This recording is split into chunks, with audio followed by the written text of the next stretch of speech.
Hey, everybody, Bo Billington with Finding the Next Gear. Super pumped about this podcast. I got Brandon Powell, CEO of Hatchworks. Brandon, thanks so much for joining. Thanks for having me, Bo. Yeah, man. So this is exciting. I've known you for about 4.5 years. So right after you started Hatchworks, you guys were already kind of revenue positive. You're already making money. So you'd already kind of taken the company from inception and ideation to creation, and now it's all about scaling. But I've really had kind of the enviable position of watching you kind of grow into a leader and build this company from what, like maybe 5 employees to how many do you have now? Yeah, I mean, I think you've been through the whole process with us. We're up to 150 across 5 different countries, and yeah, you've been with us 5 years. the whole ride over 5 years. Wow. Yeah, super impressive. I remember us sitting down, I think we were eating hamburgers or something, and I was pitching my idea 5 years ago. I just stepped out of corporate America. Didn't even know where I was going to make my first cent. And we sat down. I appreciate, some of the mentorship you've bestowed upon me. So thank you for that. Absolutely. Yeah, well, awesome. So the purpose of this podcast is really to talk about, high growth entrepreneurs like yourself, talk about how they brought a company from, ideation, inception, and then ultimately scaling and maybe selling, which is the goal of a lot of entrepreneurs. Um, Prior to doing that, let's learn a little bit more about you and who you are. And did you always plan on being an entrepreneur, or are you the reluctant entrepreneur where it just kind of happened organically? I've been an entrepreneur since I was a kid, or at the time, I think I called it a hustler.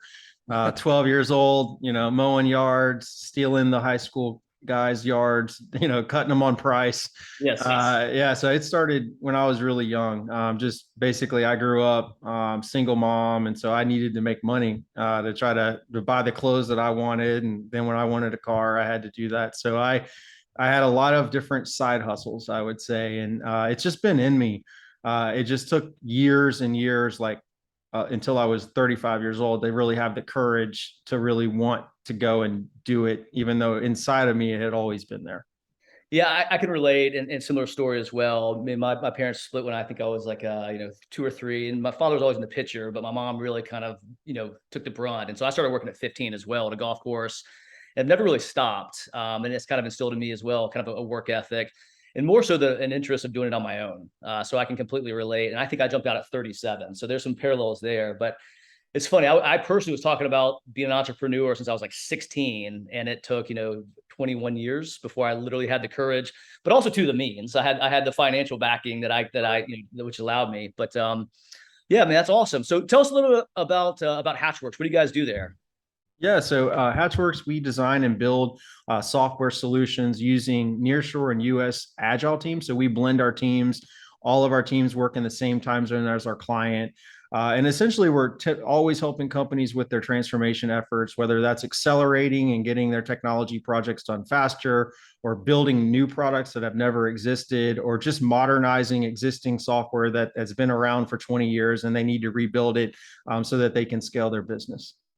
Understood. Now, have you always been, super interested in software? Did you build this business strictly to make money, or is it something that you're passionate about? And obviously, I know you've been dealing with software for years since you left college. But tell us a little bit about kind of, why you started Hatchworks, and maybe there's an underlying interest, huge interest in the software development space. Yeah, so I'm not an engineer at all, even though we have 150 of them. But I do love, and I've always loved how technology has improved people's lives. And I don't just mean at work. I mean, look at the thing you carry in your pocket all the time, and just technology in general, and the way that it can make life easier and more efficient. And that's been a passion of mine since I was, probably a kid, or at least in college. I knew that I wanted to be in the tech field. And then over time, I started to see software just eating the world. It's just becoming prevalent in every single industry. And so that was kind of the driver of, like, I want to be specifically within the software space. And we do a lot of data analytics work as well. But those two factors and wanting to be in the center of what's transforming the world was very important for me. Makes sense. Yeah. And so what's the current makeup of your company? So when you started the business, you were solopreneur, I believe, but do you have partners, any financial backing? Have you bootstrapped this business yourself for the last 5 years? Yeah, so we have people that have shares or equity within the company that are employees, but no, I bootstrapped the company.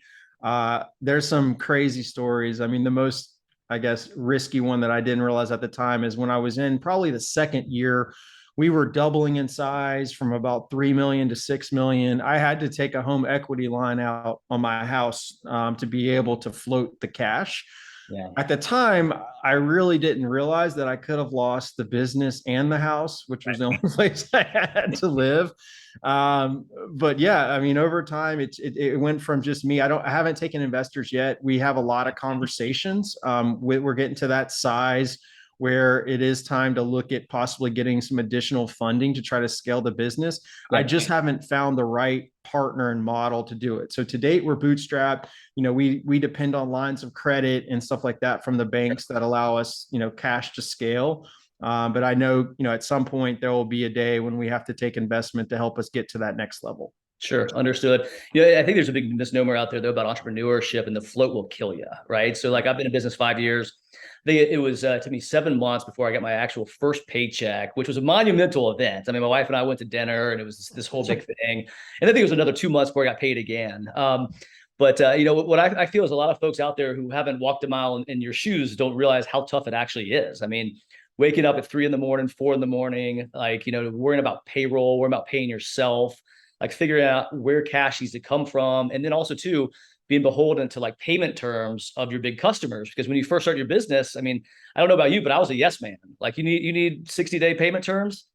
Absolutely. You need smaller margin on my side, 100%. And it's tough to get to a position as well where you can start saying no to customers, but it's not easy. Those first couple of years are very, very tough. And you never know what's going to happen. Yeah, I mean, I feel like, my first year I took no payment, so no salary, and I left a very good corporate leadership job, and we can talk about that later, but I went to no pay. And then, everything I could find to leverage to get cash.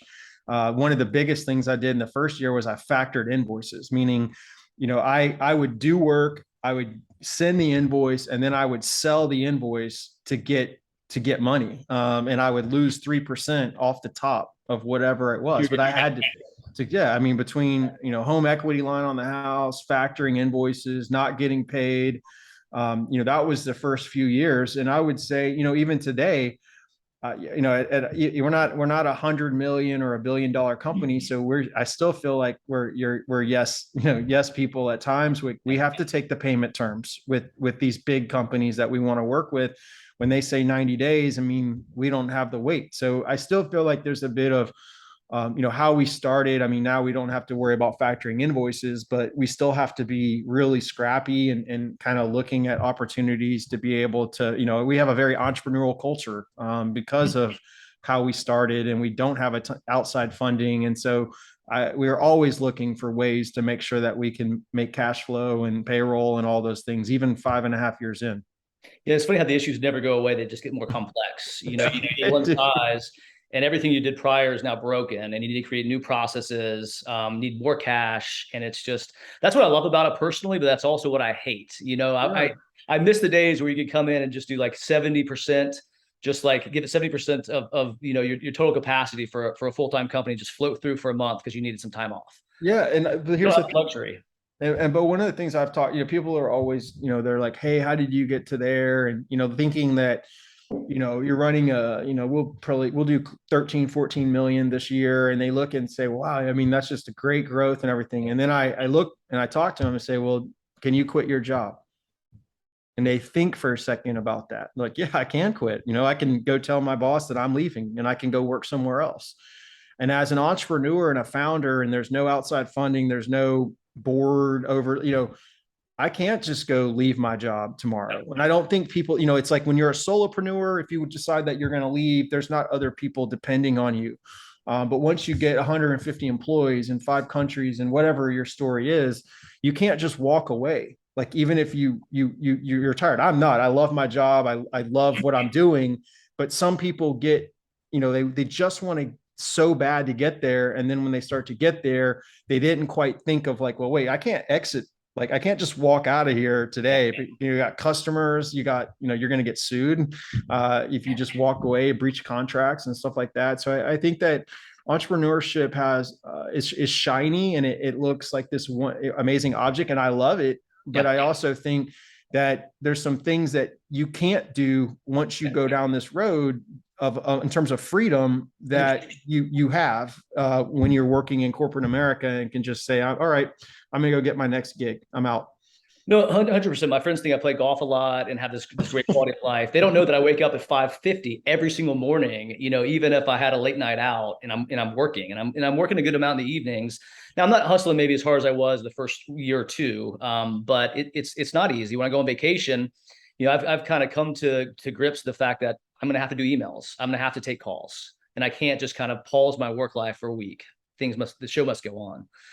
So I think that's a good segue. Talk about kind of you and what you're doing for your business now. So, what does your day-to-day look like, and how has that changed over the last 5 years? I mean, are you still out selling? Are you the face of the company? Are you more so embedded in the operations side? Are you still kind of architecting, maybe engagements? What does that look like?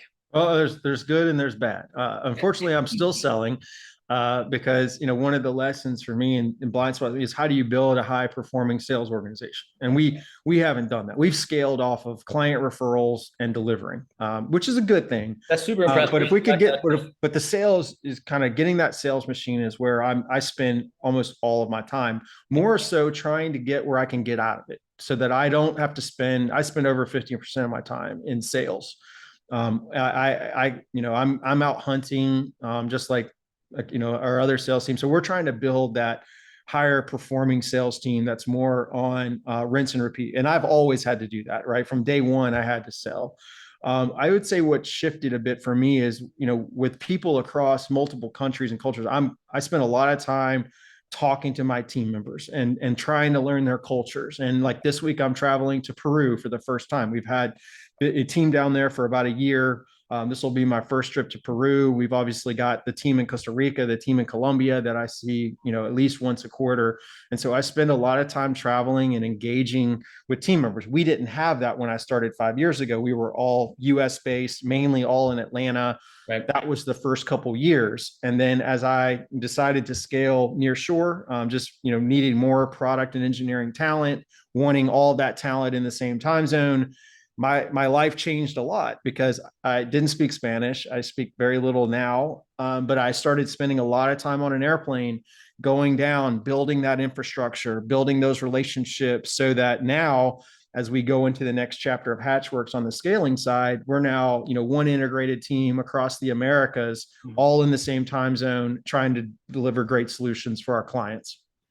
No, that makes total sense, especially too with the war on talent. And if you're not close to your people, if they don't know who you are, if they haven't shaken your hand, the chances of you keeping them slim to none these days, right? So kudos to you, but I will challenge you. I mean, in my opinion, I will say that the goal of a CEO is to be kind of the lead salesperson. So is your goal ultimately to kind of transition out of that role and more so move into more ops focused, more strategic focused, more so kind of the I guess the individual that's bringing everybody together and walk out of the sales room? So I think you're right. I'll always be in sales, but I also have to sell. My clients are not just the customers we sell to. My employees are also my clients. They are. I have a two-sided model. We're in the people business. I need great people, because if I have great people, they're going to deliver for our clients, and then our clients are going to be happy. Our people start the flywheel. So I'll always be selling Hatchworks and our culture, that side. On the day-to-day sales side, instead of hunting in accounts, I would rather spend more of my time around what are we selling? What are the offers that we need to take to market? When I'm this far in the weeds of hunting, I'm not able to think about the bigger picture. Like, example, we're looking at going into gaming. We've got some possibilities that we could build out a gaming practice, meaning video gaming, right? And it's growing like crazy. It's the foundation for, Web 3.0. A lot of that's the same coding language, AR, VR. It's all going to be there with metaverse. Let's go down that path. But then, I'm not able to allocate enough mind share to that because I'm spending so much time just selling our current offerings around product design, software development, agile coaching. And so if I can take a step back, that's where I would like to spend more of my sales hat. And then also obviously keeping a head of a sales accountable for where we are metrics wise, getting everything very data driven. So I won't be ever out of sales, as you stated. I want to spend my time in sales a little bit differently, Yeah. more on the higher level, bigger picture things that are going to make the overall company grow. So I think this is, again, another misnomer about entrepreneurship. And the area I've struggled the most is ensuring that where I spend my time is in the most effective areas. And so I totally agree. I mean, because like what I find is that I'm being pulled in a multitude of different directions, and then I'm doing low value work that's not moving the needle at all. Whereas the high value work that actually would grow my company is not getting proper attention. And so I've had to literally sit down with a spreadsheet and create buckets of where I'm spending my time so I could visually see like, okay, this is good, this is bad, this is really bad, so you can reallocate your time. And that makes total sense. And it's funny too, how like, as you go through this continuum, like where you spend your time changes because your business evolves and so do the needs of the business. Absolutely. And I think I'm blessed to have a good leadership team, some of which you helped me find. And they're able to take, like, for example, notice I didn't say that I'm heavily involved in the operations. Right. A lot of founders are heavy, like they can't deliver without some of their time and effort on the operations side. Yeah. We've got great team members and leaders that handle the delivery and the client satisfaction of what's happening. So I'm only on the front end of getting in and making sure that work, but I want to pull back from there and be able to drive that. But I do think your time starts to change. If your time doesn't change, then your company's probably going to be throttled in terms of growth. And I see that now, right? I mean, for us, our goal, we're trying to go to 100 million. And in order to go to 100 million, we've got to have, I can't be in the role that I'm in sales. I've got to be at a more visionary, like what should we be selling and to who, and working with that head of sales or chief revenue officer to help get us there. And they're managing the day-to-day, the sales team members, and keeping those people accountable for what we're doing. So that's how I see my time shifting if we're going to be, continue growth and be successful in the next stage of scaling Hatchworks. It's funny you say that. I'm in the exact same position, 5 years in. Every single week, I look at what I have planned for that week. And again, am I spending my time wisely? And sometimes I don't have the answer. Yeah. You continuously just review, iterate, and move on. All right, so let's go to the fun stuff here. So what were you doing prior to starting Hatchworks? You mentioned you always wanted to be an entrepreneur. Was Hatchworks always part of the plan? And then, like, was there an inflection point where you knew, like, hey, the time is now. I've got product market fit. Like, let's roll. Yeah, so I spent my first 12 years of my career all in consulting, in technology consulting. So I worked at Accenture, I worked at Slalom, great companies. Yeah.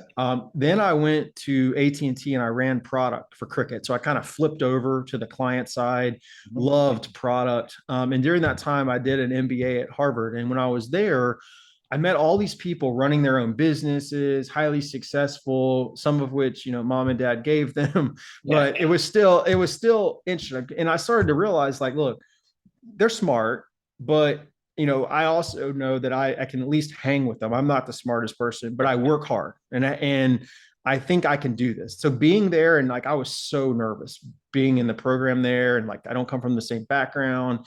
And once I went there, I built confidence, and that it had always been in my mind. I wanted to start my own company. I just never had the courage, the confidence to go and be like, all right, I'm going to leave corporate America, whether it's Accenture, Slalom, AT&T, and I'm going to go start my own thing. And that was the inflection point. When I was there, I came back. I worked at AT&T for probably another year, starting to figure out, okay, what do I want to build? I wanted to build a product business, but I didn't have the right product idea. Yeah. So I kind of used my background, which was services, and then my experience running product to say, okay, let's start by helping other companies design and build their software products. So that was what, that's where the name comes from, Hatch, like hatching an idea. Works is another word for services. I mean, I made a lot of the mistakes founders made. I spent 6 months trying to get the right logo. So I spent probably longer than that trying to get the right name. Like, what are we going to call the company?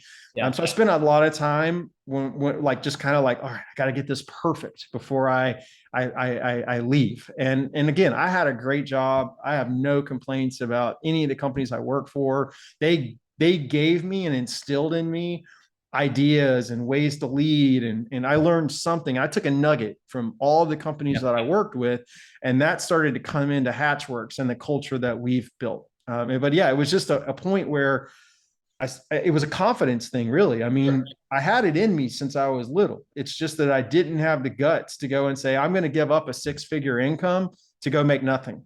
And I'm going to take that risk. It's funny how big of a part confidence actually plays in entrepreneurship.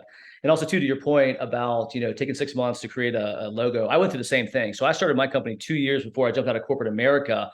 And honestly, I was scared shitless. I really was. And like I came to a point, and my wife and I were having dinner, and I was like, I'm working on this nights and weekends. Is this a hobby? If it's a hobby, I'm gonna sunset it because I had 2 young kids. We just built a house. Like I was super busy, man. Like life was crazy.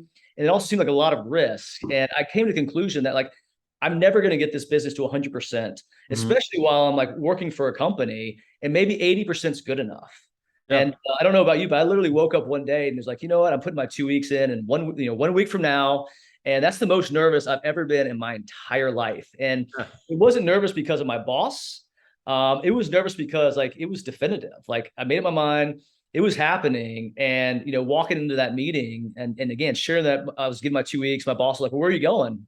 Going nowhere. Like I'm starting something, and it was surreal, man. It was really kind of like an outer body experience, and again, super nervous. But the second I did that, I was relieved. I felt like I built up the confidence in 2 years. I knew where I was going. I knew what I wanted to do. Of course, I completely pivoted, and what I do now is completely different than I thought it would be 7 years ago.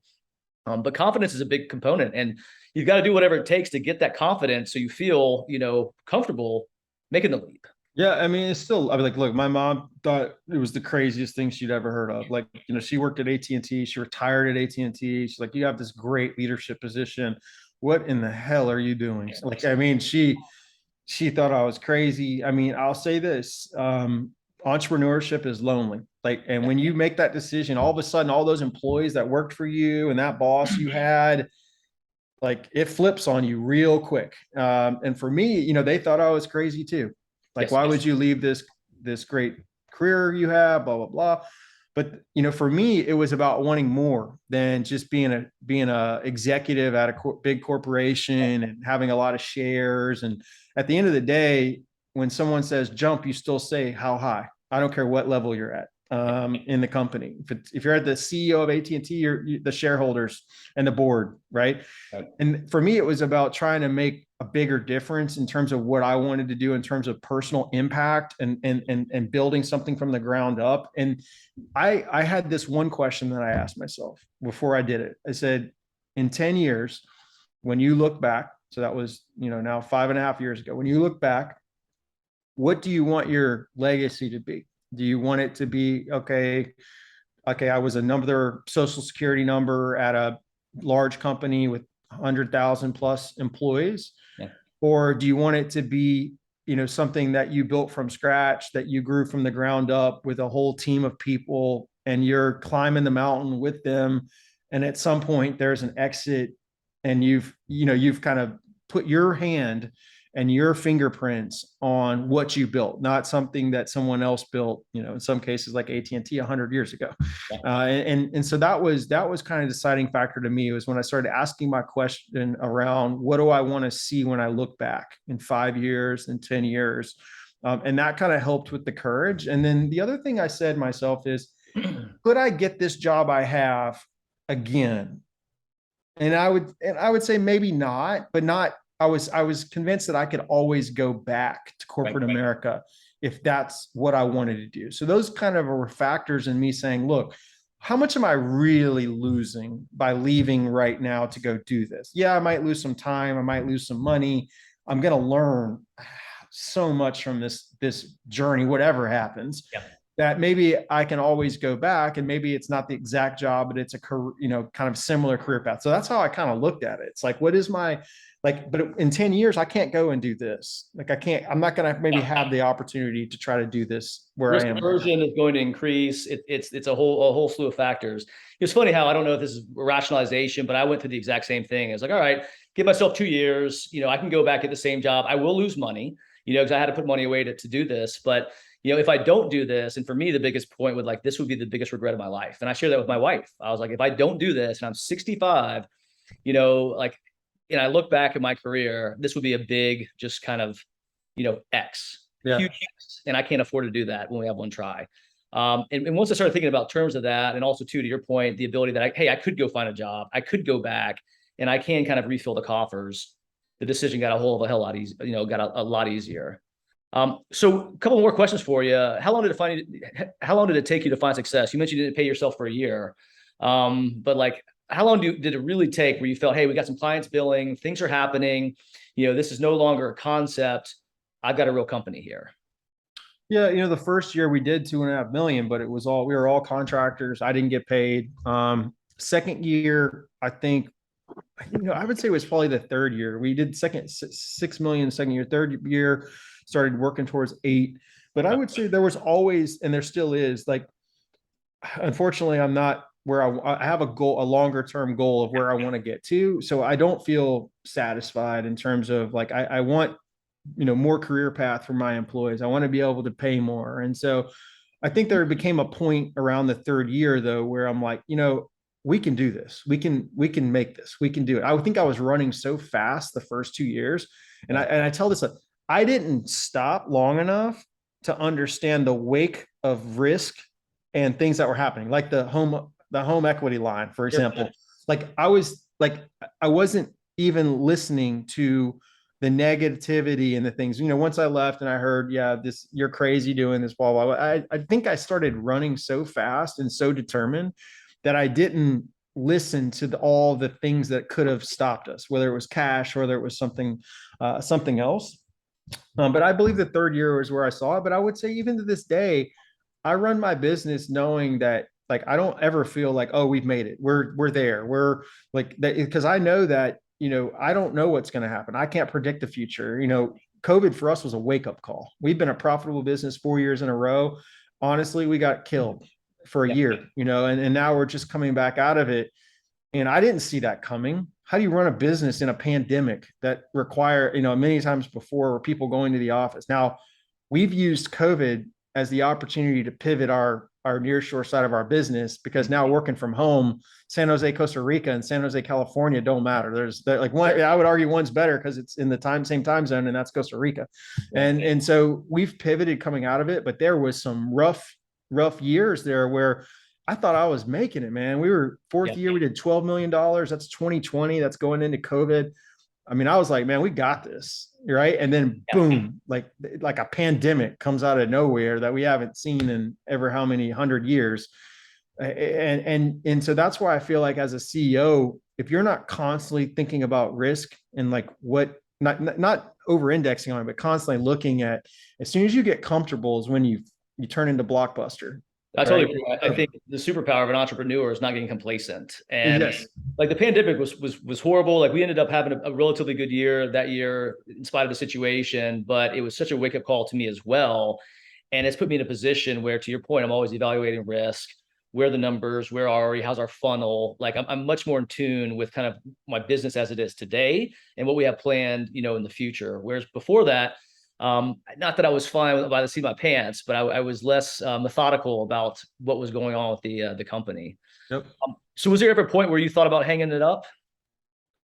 Does that happen weekly? I had some points, I would say, last year where I was like, do I just look to exit, look to, just kind of say, all right, who wants to buy it and let's go. But then I just put one foot in front of the other. I had some leaders leave during it on their own. And I made some tough decisions around not laying off anybody and taking the loss, which was, then it's hard to be a best place. So much now. Like a lot of the folks I talk to, they ask me about the companies that we work with. They're like, what did they do during COVID? Did they lay people off? Like what was their their MO? And I think that's fantastic that you made that decision. Of course, you got crunched, but we got crunched, right? Yeah, but again, we got best place to work again for the third year in a row in Atlanta, and we won Inc. magazine this year, best place to work, 400 companies. And so at the end of the day, sometimes you have to put your people in front of the profit. And that's what I did last year, but I still didn't know if we would live through that. Right. I mean, it was brutal. And this year we've rebuilt our business. Our sales are going to be higher than they've ever been in the 5.5 years. But I'm telling you, I had trouble getting out of bed some days. And I'm like you, I'm a 5:50, 6 o'clock riser.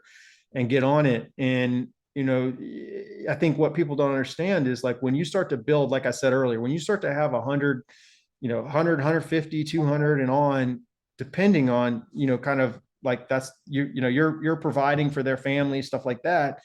When you get that cliff built up like that and something like a pandemic causes the bottom to fall out of it, I mean, it's hard. I know a lot of companies that had a lot of challenges with it, and different CEOs make different decisions, and every CEO has to do what's best for them and how they want to run their business. But I'm telling you, Bo, there was moments there where I'm like, there was no light at the end of the tunnel, and that's not how I run a business. I see that light, I chase it. I know where we want to go. But I had some moments in 2021, especially when other companies were pulling out of it, and we have typically longer term contracts, so we're like 12-month minimum type of contract. So that's why in 2021 is when we got hurt, because our 2022, a lot of our contracts were already good, even though we didn't sell anything. So 2021 just killed us because we didn't have any pipeline to carry us over from 2020. Yeah, but you made it through, and that's all that matters. And I guarantee you built a stronger business as a result of COVID, all things considered. A few more questions here, and we'll get you out of here, Brandon. Thanks for your time. If you could go back and give yourself one piece of advice prior to starting your company, what would that be? Like how could you created success quicker? Would it have not been spent 6 months on a logo? Like what would that have looked like? Yeah, definitely. I think I would have iterated faster on things, like failed faster. So you hear that term, fail fast. I mean, there were some things. I'll give you an example. I spent probably $1 to $2 million on an Amazon partnership versus saying, look, these guys aren't going to, these guys are working with big consulting companies, and we never got one lead out of it. But I kept at it for like, I think 2 years, investing, not getting anything back. We built a platform that we use for time tracking and stuff internally that, I'd like to take it to market, but we put too many features in it without really getting outside feedback. And so I think if I did it again, and we do this now, is like fail fast. And like one of our values is iterate to improve. So we want to iterate as fast as possible, right? And that's kind of like how you build software these days. That's how we do recruiting. Like we want to iterate, fast sprints, get it done. That's one of the biggest things I would give myself. The other thing is I didn't join my EO group, like having that tribe. I think I was probably 2 years in. Yeah, I've been in EO 3. So 3 of the 5, and having a tribe of I would say peers that all have their own business, and being able to plug in with them, the psychological part of that, of like, okay, the ups and downs, like last year, I would not have made it through that psychologically without them, because some of them were hurting. I mean, one business was like in the retail space and you had to close, went from to zero, right? And so that really helped me, having a group that's going through the same wins and losses together. I would have done that from the beginning. And there's groups out there, EO Accelerator, there's other groups out there that help you get from 0 to 1 million and then 1 to 10 million.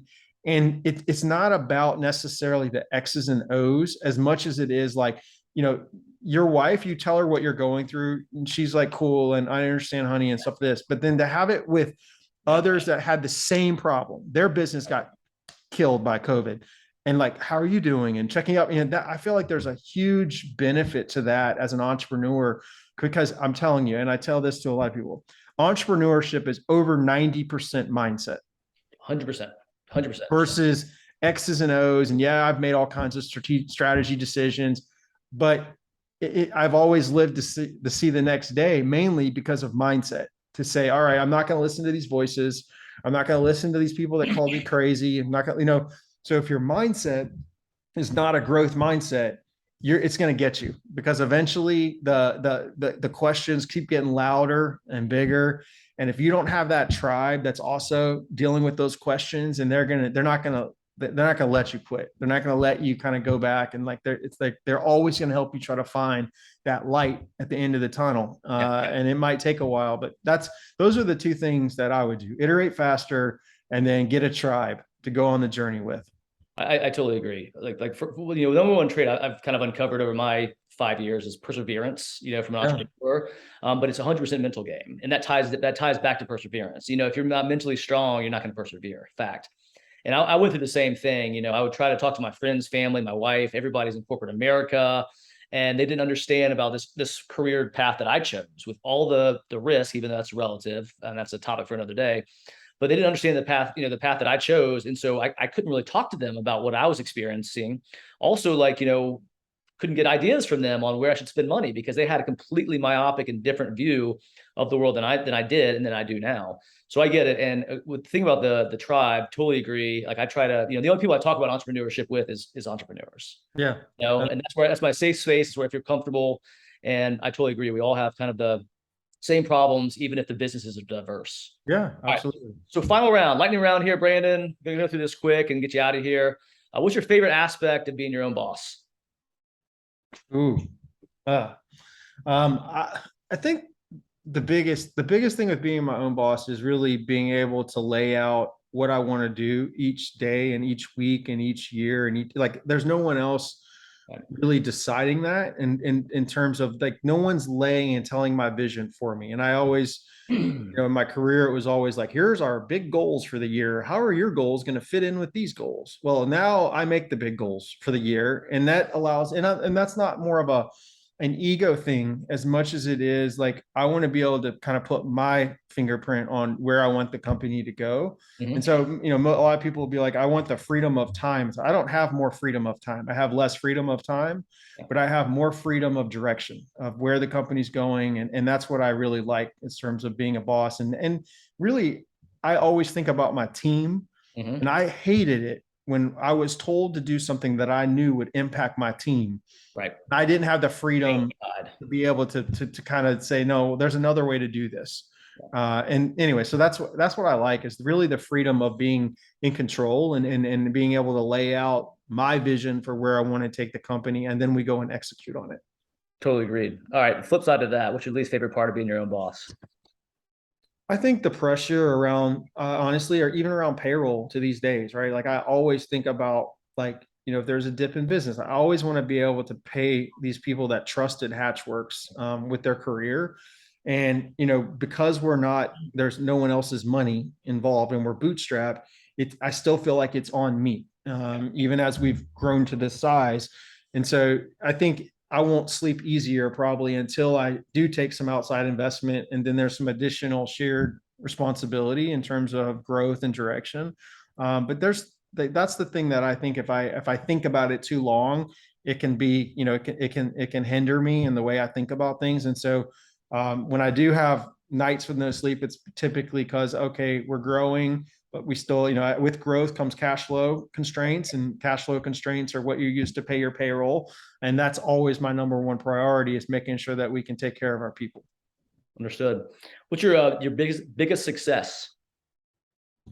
I mean, to me, it's getting to, I guess I ran so fast in that we got to 10 million. I was like, wait, I wasn't really satisfied, but I looked and said, we got to 10 million. And there's so few companies, when you look at the data, it's like a percentage of a small percent that make it to 10 million. And it wasn't because of me, it was because of the leaders and all of the people that we have working today. And it came before them to help us get here. But I think getting to 10 is a great accomplishment. Obviously, I want to go to 100, but I have to sometimes sit there and look and say, look, what a blessing just to get to this point. Yeah.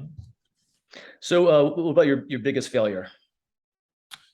I've had a lot of failures. I know that's always a tough one. Honestly, the biggest one that's top of mind is last year we backed out of a multi-million-dollar deal. I listened to voices and around delivery, and what I didn't have a growth. I was a little bit wounded from kind of the COVID stuff, and there was a big deal out there that we could have had at a big company, and we backed out of it. Like I backed them. Like I had called the client, was like, yeah, we're not going to be able to go forward with the way it is, and I regret it. Like, and I don't have a lot of regrets. Yeah. I've got a lot of failures, but I typically always learn from the failures, and I learned from this one. But I'm just like, man, if I could have that back again, as the bright side guy, I don't see that as a failure at all. I say that as you having the wherewithal and the knowledge that maybe it wasn't the right business at the right time for you. So looking back, I applaud you. That's big time right there. Finally, where can people find you? Yeah, I mean, they can find. I'm starting to post a lot on LinkedIn and trying to build, more connections and followers on LinkedIn. Brandon Christopher Powell, if you're looking for me, I'm on Instagram, but mainly LinkedIn has been my big, kind of platform that I'm trying to grow. Mhm. I love sharing thoughts around entrepreneurship, culture. Like I'm a huge fan of like how do you build a best place to work and try to share my learnings and love to hear from others. And then my third pillar is around distributed agile teams and just how do you build highly functioning teams in your same time zone. And now that everything's gone distributed and work remote, Yeah. everyone's working in distributed teams. And so Hatchworks is really dialed in on how do you build high performing teams that are all distributed and being able to, kind of build the products and get them to market that are critical to your business. Awesome. And then finally, you mentioned earlier about, kind of your legacy and looking at 10 years and you're at 5.5. Got to ask, are you trending? Are you trending in the right direction? Yeah, I mean, the biggest thing that one of the things we haven't talked a lot about is Hatch Futures is passion for me. That's my passion is that's where we try to teach kids about technology, kind of that next generation for STEM. And if my legacy is what I want it to be, that's the piece that really accelerates in the next 5 years. We're doing a lot now with our communities, like trying to get these kids in, think about kids in Colombia or the South in Bankhead in Atlanta, trying to educate them about being a developer.